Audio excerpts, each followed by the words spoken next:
네, 안녕하세요. 먼저 저희 현장교사 정책 TF에서는 오늘 공교육 정상화를 위한 현장교사들의 정책 이름으로 저희들이 연구하고 있는 내용에 대해 발표하고 정책에 대한 구체적인 제안을 드리려고 합니다.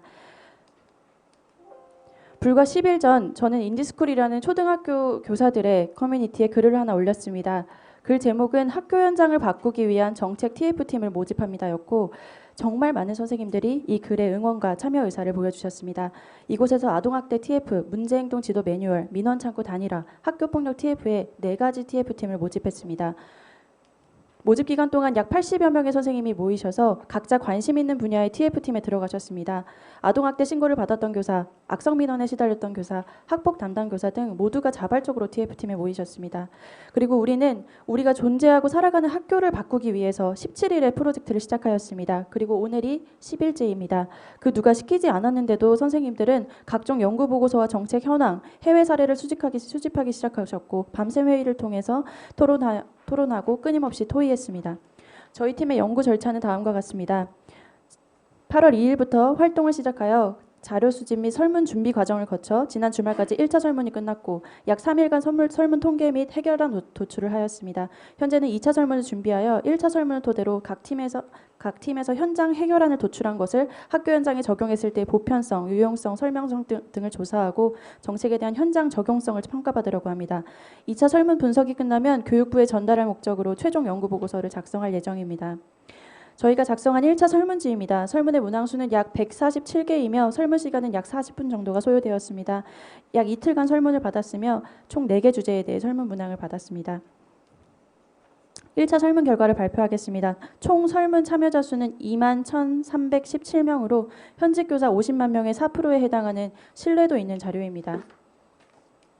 먼저 본 설문은 초등교사 커뮤니티에 업로드되었기 때문에 초등교사가 82%를 참여해 주셨지만 중고등학교 교사도 13%, 유치원과 특수교사도 2% 이상 온라인 커뮤니티를 통해 적극적으로 참여해 주셨습니다. 다음은 아동학대에 대한 설문 결과로 아동학대 TF팀 팀장님께서 발표해 주시겠습니다.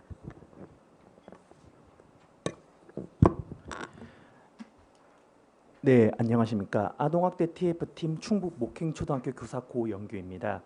최근 불거지는 일부 보호자 및 학생의 무고성 아동학대 신고로 인해서 학교 현장이 붕괴가 되고 있습니다. 첫 번째 설문조사를 보겠습니다.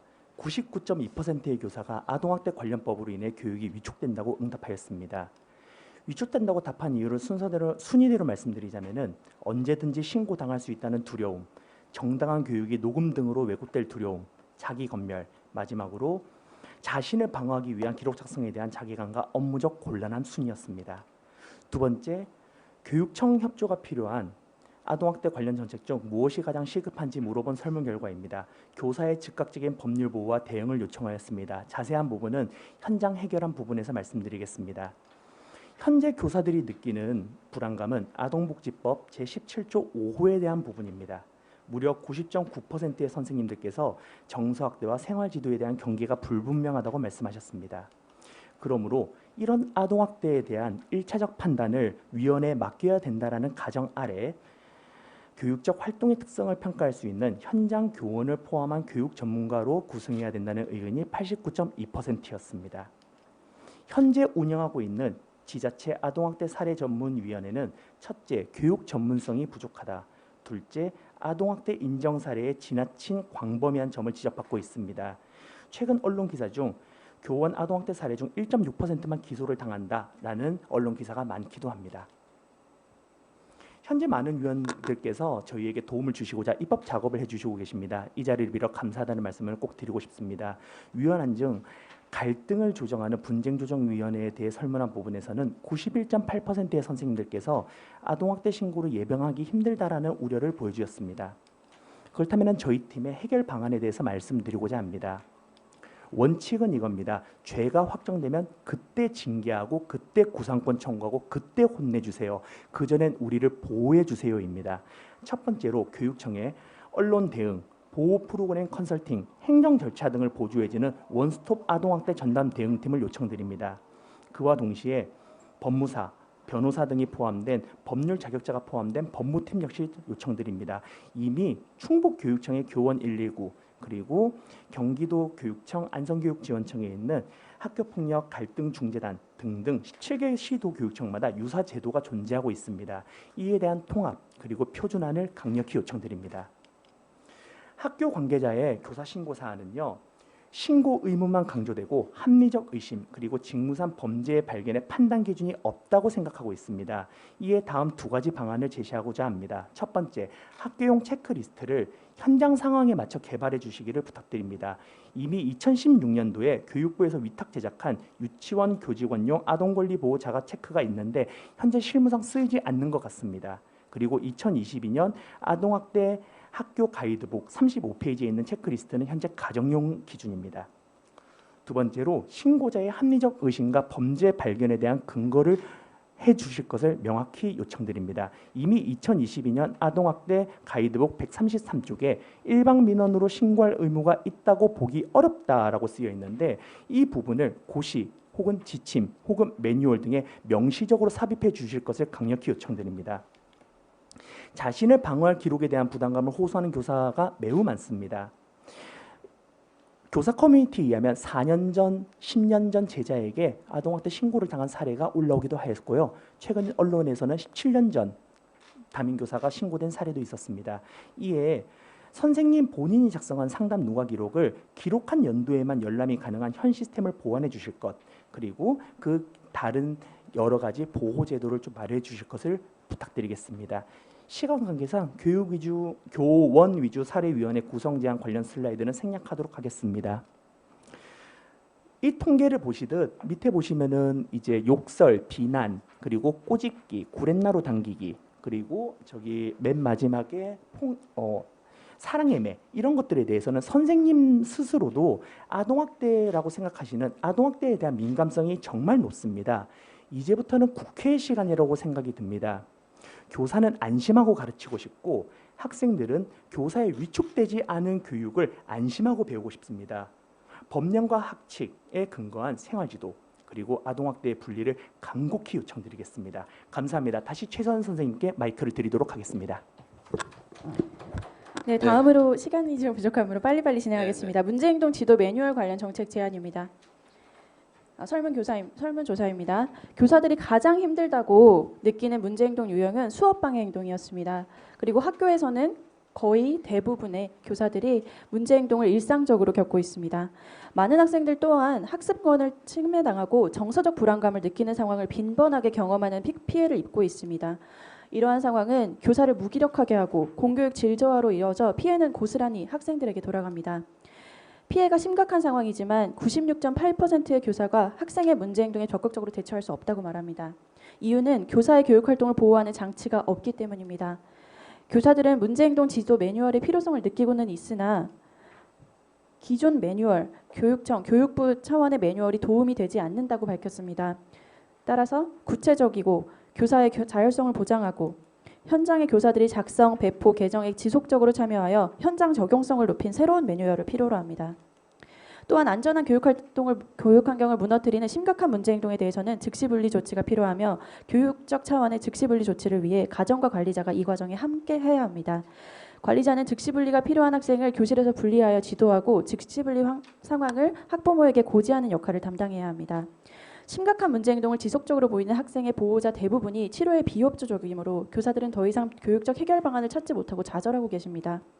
문제 행동 발생 시 가정과 협력하여 적절한 조치를 취할 수 있도록 보호자의 협조와 동의를 미리 약속하는 절차가 필요합니다. 아동학대 관련법, 교사의 교육권 관련법 개정 등 법적 제도적 장치의 보완 없이는 문제 행동 학생 지도가 어렵습니다. 법적 제도적 보완을 강력히 요구합니다. 따라서 저희 팀의 해결 방안입니다. 문제 행동의 심각도에 따라서 저희 선생님들이 개발한 체크리스트입니다. 각 경미한 문제 행동, 그리고 심각한 문제 행동, 수업 방해 행동, 그리고 매우 심각한 수업 방해 행동으로 먼저 설문을 나누었고 선생님들이 각각의 행동에 따라 이런 수업 방해 행동은 경미한 문제 행동, 그리고 이런 행동은 심각한 문제 행동, 이런 행동은 매우 심각한 문제 행동에 들어간다고 체크를 해주셨습니다. 선생님들의 설문조사를 바탕으로 이러한 체크리스트를 마련을 하였고요. 문제 행동에 대한 대처법은 5단계입니다. 타인에게 피해를 주는지 위험한지 두 가지 기준을 고려합니다. 타인에게 피해를 주지 않는 경우 1단계로 긍정행동 지원을 통해서 학생의 교육활동 참여를 돕습니다. 2, 3, 4단계에서는 타인에게 피해를 주거나 즉시분리가 필요한 위험한 상황, 문제가 지속되는 경우 등을 판단하여 적절한 상담 및 치료적 개입을 통해 학생에게 교육적 회복을 지원합니다. 그러나 다수 공동체에게 피해를 주는 상황이 계속된다면 출석 정지, 위탁학교 전학 등 강력하고 단호한 조치를 통하여 안전한 교육활동을 조성해야 합니다. 본 가이드도 저희 TF팀에서 만든 문제행동에 대한 행동 가이드입니다. 선생님들이 참고하실 수 있게 만들었습니다. 각 단계별로 처음 문제행동, 초기 문제행동이 발생했을 때, 중기 문제행동이 발생했을 때, 그리고 지속적인 수업 방해가 발생했을 때 어떠한 조치들을 활용할 수 있을지 선생님들이 만드신 자료입니다. 매뉴얼이 현장에서 효과를 거두려면 첫째, 매뉴얼을 통해 큰 그림은 제시하되 세부적인 사안은 교사의 교육적 판단에 믿고 맡겨 다양한 문제행동 상황에서 교사가 효과적으로 대처할 수 있어야 합니다. 이것이 픽스된 것이 아니라 교사의 자율권을 발휘하여서 각 상황에 맞게 활용하실 수 있게 해야 합니다.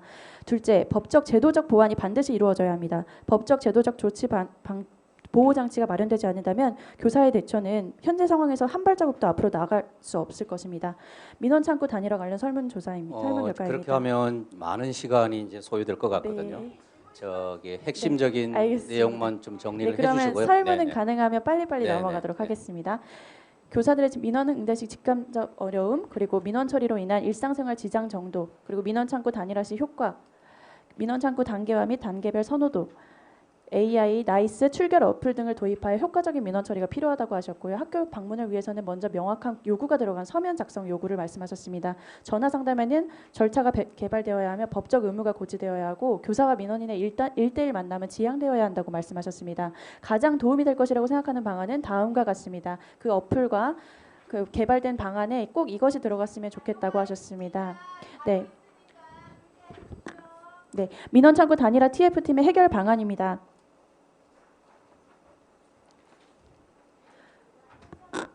궁금한 게 많으실 학부모님들을 위해서, 그리고 갑작스러운 민원으로 고민 중이신 선생님들을 위해서 생각했습니다. 학부모님들은 다각화된 방법으로 접근하되 통합하여 교사에게 전달하고 그 중간중간 필터링을 거치는 시스템을 고안했습니다. 네. 총 3단계입니다. 1단계 챗봇입니다. 자세한 내용은 네. 여기 내용이 들어가 있으니까 참고하시면 좋을 것 같고요. 네. 2단계는 나이스 서면 상담입니다. 온라인과 어플을 활용하셔서 학부모님들이 충분히 상담을 하실 수 있게끔 신청하는 것을 만들었습니다. 넘어가겠습니다. 화면 예시도 선생님들이 개발하였는데 다음 화면 예시들을 참고하셔서 개발하는 데 활용하셨으면 좋겠습니다. 또한 전화와 방문 상담도 저희가 개발한 화면입니다. 나이스에서 학부모님들이 신청할 네. 수 있게 하였고 교사 학부모님들이 할 수 있게 하였습니다. 자동 출결 시스템도 굉장히 많은 요구를 말씀하셨습니다. 초등 선생님의 94%의 전폭 지지를 받았고요. 출결 민원을 나이스 플러스로 쉽고 간편하게 신청하고 싶어 하셨습니다.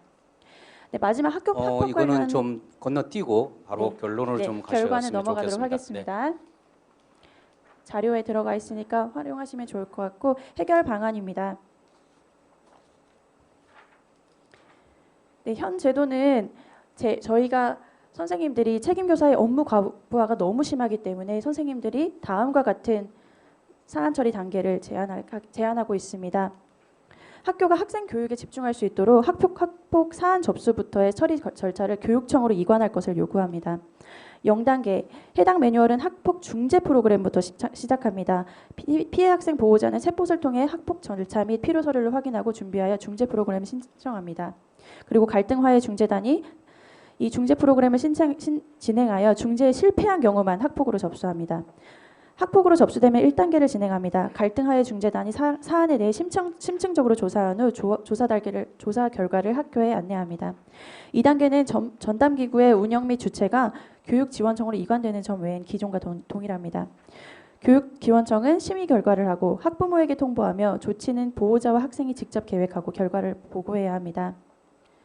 자, 지금까지 설문 결과는 모든 설문을 소개한 것이 아닙니다. 매우 세부적이고 구체적인 내용까지 저희가 조사하였으니 다음에 QR코드와 그리고 해결안 QR코드를 확인하셔서 해결안도 참고를 해주셨으면 좋겠습니다.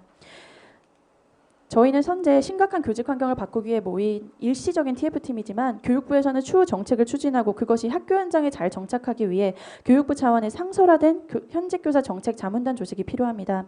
또한 정책 설계와 정책 개정 시 반드시 교사들이 검토하고 그 과정에서 의견이 반영될 수 있는 상시적인 제도, 창구를 만들어 주시기를 요청합니다. 학교 현장은 그동안 힘들다 말하지 못하고 참고 견딘 이 4가지 문제 외에도 수많은 문제들이 산재합니다. 학교 현장에 교사들이 교육에 집중하게 해주십시오. 지금은 다른 누구의 의견보다도 현장 교사들의 이야기를 집중해 들어주셔야 하는 시기입니다.